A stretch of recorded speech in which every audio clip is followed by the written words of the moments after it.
Hi, this is Ashish Kashyap. I'm the Group CEO of ibibo Web, which is one of the leading e-commerce businesses in the country. We run various e-commerce portals such as Go ibibo, which is a travel portal, traders.com, a marketplace, and payments business PayU, auto classifieds portal called gadi.com. All of these e-commerce assets put together makes us the leading transactional engine in the country. We started as a greenfield operation in the country back in 2007, hunting for a big idea, hunting for something which sticks with the customers. And in 2008 and early 2009, we pivoted to become an e-commerce organization. Our first e-commerce project was Go ibibo, a travel portal, which actually came out of a garage test operation on the side. Long story short, the point I can say is that the journey has been extremely evolutionary. We've constantly evolved, changed, and now we're at a situation where things have got a scale and critical mass, and we've created a network effect between various sellers and buyers in the marketplace. We are a transactions company. What we are essentially focusing hard is to solve the problem of trusted transaction between sellers and buyers. We are solving this problem through our own e-commerce engines and also via third-party e-commerce engines. The core focus for us is to play in the largest share of transactions in the country, and solving the problem of trusted transaction is a big problem to be solved, right? And I think so far we are on the right path, which is why we are one of the top 4 companies when it comes to the volume of transactions being processed on a daily level. And I think our focus is to continuously lead and be a dominant force when it comes to processing of transactions. So when I say processing of transaction, it means enabling sellers to be able to accept payments and also being able to settle tens of thousands of payments to the sellers. The customer that we target is the transacting internet user.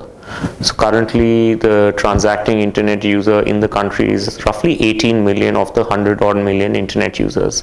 So the penetration of a buying user base is pretty low, and we feel that there's a huge headroom for growth even in the current size of the internet user base.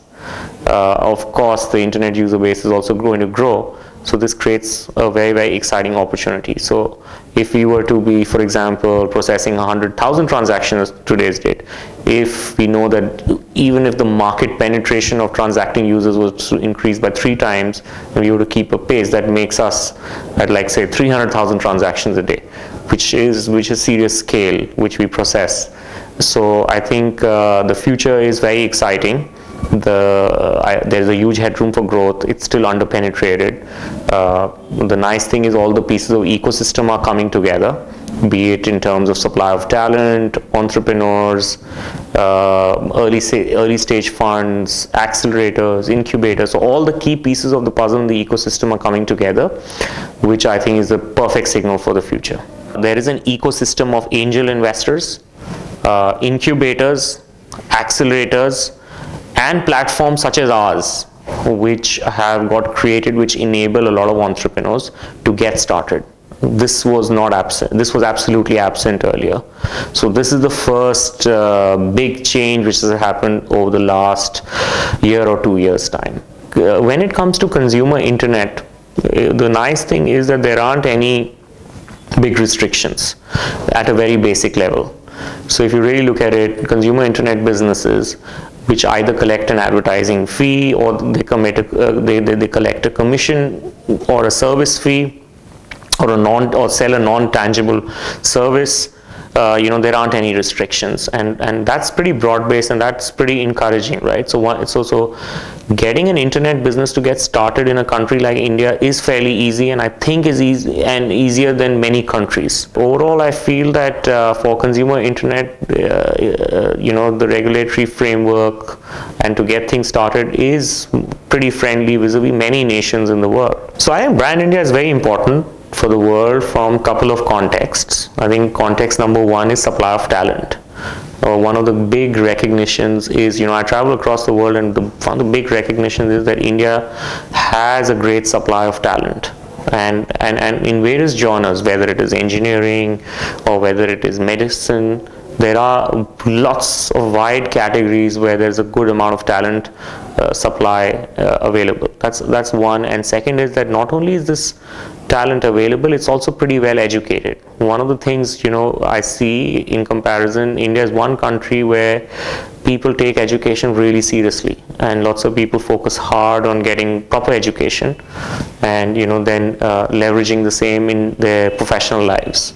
So from that point of view, all the stuff that has happened in the education industry is helping the brand India.